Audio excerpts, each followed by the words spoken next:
नमस्कार, आप देख रहे हैं प्राइम टीवी। मैं हूं आपके साथ आरती तिवारी। वक्त हो चुका है 4 बजे की 4 बड़ी खबरों का। जो आप विधानसभा सत्र में सीएम योगी ने संबल हिंसा को लेकर विपक्ष के सवालों का जवाब दिया है। सीएम ने कहा कि संबल में वर्चस्व की लड़ाई को लेकर भिड़ंत हो रही है, जबकि बाबरनामा कहता है कि मंदिर तोड़कर ढांचा खड़ा किया गया। उन्होंने कहा कि कल की अवतार संबल में ही होगा और संबल हिंसा का एक भी दोषी बचेगा नहीं। इसके अलावा सीएम ने कहा कि जय श्री राम और जय श्री राम बोलने पर इतनी उत्तेजना क्यों। अंतिम यात्रा में भी राम नाम सत्य ही बोलते हैं और सत्य को ज्यादा देर तक छुपाना नहीं है।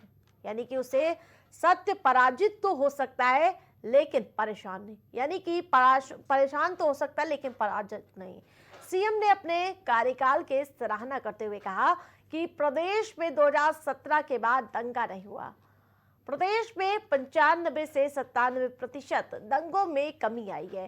सीएम ने उपचुनाव के नतीजों को लेकर भी विपक्ष पर सवाल दागे। उन्होंने कहा कि खटाखट वाले इस बार सफाचट हो गए और अगली बार करहल सीसामऊ में भी सफाचट होंगे। कुंदरकी में कई सालों बाद भाजपा की जीत पर सीएम योगी ने कहा कि कुंदरकी के लोगों को उनकी जड़ें याद आ गई हैं। कुंवर रघुराज प्रताप सिंह जी ने ये बात बहुत स्पष्ट की कि हम तथ्यों को छुपा करके कब तक जनता को गुमराह करेंगे। हर व्यक्ति जानता है कि माननीय न्यायालय के आदेश पे सर्वे का कार्य हो रहा था और सर्वे हो रहा था। दोस्तों, मैं आपसे पूछना चाहता हूं, आप पश्चिम में जाएंगे, पता नहीं आप कैसे हैं, आपके पूर्वज भी हो सकता है, और पश्चिम उत्तर प्रदेश के हमारे सभी लोग अपने सामान्य संबोधन में राम राम ही कहते हैं। तो जय श्री राम कहां से सांप्रदायिक संबोधन हो गया? कहां से सांप्रदायिक संबोधन हो गया? हमारे यहां हम जगते हैं, राम ही राम बोलते हैं, मिलते हैं, राम राम का संबोधन होता है, और अंतिम यात्रा में विदा करते हैं तब भी राम नाम सत्य है ही बोलते हैं। राम के बगैर तो हमारा कोई काम ही नहीं है। और अगर जय श्री राम किसी ने बोली दिया तो इसमें उत्तेजना का मतलब, ये नियत आप समझ सकते हैं उस नियत को। ये चढ़ाने वाला नहीं है, ये चढ़ाने वाला नहीं है, ये चढ़ाने वाला नहीं है। एक के साथ संवाददाता राजेश का सीधा रुख करूंगी। राजेश, जिस प्रकार से पहले विपक्ष इतना उत्तेजित नजर आ रहा था, जब मुख्यमंत्री जवाब देने लगे तो खरी खरी सुनते हुए नजर आए विपक्षी दल। क्या कुछ अपडेट जानकारी?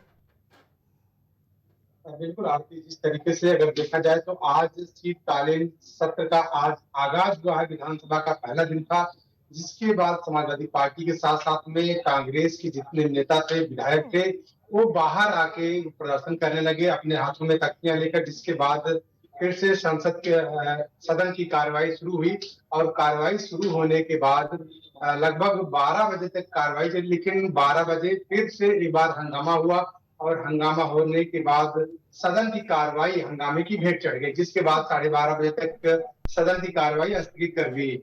उसके बाद जो है फिर से 12:30 बजे के बाद से फिर से सदन की कार्रवाई शुरू होती है और सदन की कार्रवाई में जो विपक्ष के नेता हैं संभल के महबूब अली, तो उनके द्वारा वहां पर संभल के मुद्दे को उठाया जाता है। उसके बाद विपक्ष की तरफ से और कई सारे विधायकों के द्वारा संभल बहराइच के मुद्दे को उठाया जाता है। बिल्कुल, जिसके बाद राजेश संभल का मुद्दा हो या फिर जो उपचुनाव हो, फटाफट खटाखट, इन सभी मुद्दे पर विपक्ष पर लामबंद नजर आए सीएम योगी आज घेरने में। अब बिल्कुल बिल्कुल सही है कि पूरा विपक्ष एक तरफा सरकार को घेरने में लगा हुआ था, सरकार के ऊपर पलटवार कर रहा था और कई मुद्दे थे, चाहे बेरोजगारी हो, चाहे महंगाई हो, चाहे भ्रष्टाचार हो। उसके साथ साथ में आपको बता दें कि अपना दल कमेरावादी की विधायक पल्लवी पटेल ने सरकार के मंत्री रहे आशीष पटेल को घेरते हुए नजर आई, क्योंकि प्राविधिक शिक्षा में जिस तरीके से घोटाला किया गया, जो शिक्षक भर्ती को लेकर घोटाला किया गया, 25-25 लाख रुपए लेकर, उन्होंने आरोप लगाया कि आशीष पटेल ने 25-25 लाख रुपए लेकर भर्ती में घोटाला किया है। तो जाहिर सी बात है कि इस तरीके को लेकर पल्लवी पटेल ने सदन से अंदर से लेकर बाहर तक उन्होंने खुद तख्ती लेकर बैठी रही और पूरी मीडिया उनको कवरेज करती रही, सरकार पर आरोप लगाती रही। तो इस तरीके से अगर बात किया जाए तो चाहे समाजवादी पार्टी की विधायक रागिनी सोनकर हो या फिर समाजवादी पार्टी की तरफ से और सारे विधायक हो या कांग्रेस की तरफ से आराधना मिश्रा मोना हो, तो सभी विधायकों ने, जो विपक्षी दल के विधायक थे, सभी विधायक सरकार को घेरते हुए आए तमाम मुद्दे पर। लेकिन जिस उसमें प्रकार संबल से का आज मुद्दा था, सीएम योगी प्रहार करते हुए नजर आ रहे, कहीं ना कहीं अखिलेश यादव की आज कमी विपक्ष को खलती हुई नजर आ रही होगी।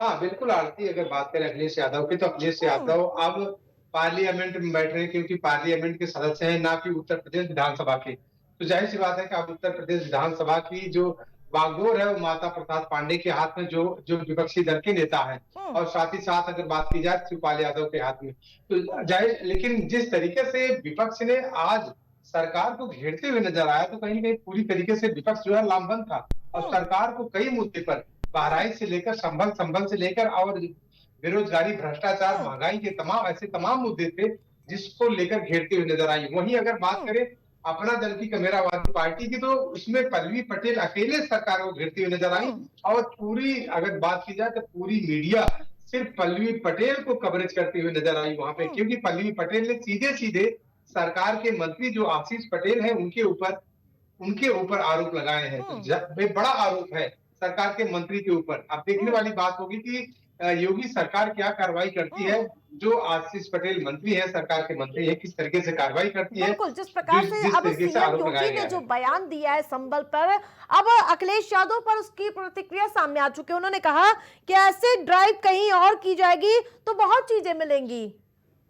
हाँ बिल्कुल सही है। जिस तरीके से सीएम योगी ने संभल के मुद्दे पर कहा कि संभल में एक अभी मंदिर निकला है जिसको लेकर 47 से 48 साल से बंद था। तो जाहिर सी बात है कि सीएम योगी लगातार कहते रहे कि अगर वहां पे जय श्री राम के नारे लगे तो आपत्तिजनक नारे नहीं थे, वो उत्तेजित करने वाले नारे नहीं थे, क्योंकि जय श्री राम जो है ये नॉर्मल तरीके से भी बोला जाता है। अगर कोई किसी से अगर सुबह का नमस्कार करता है तो राम राम करके करता है, और उसके बाद तो और सीएम योगी ने एक बात और कही कि मरने के बाद भी राम राम का ही नाम लिया जाता है, राम नाम सत्य है। बिल्कुल, तो ऐसे तमाम सत्य परेशान हो सकता है लेकिन पराजित नहीं हो सकता। तमाम अपडेट के लिए आपका राजेश धन्यवाद।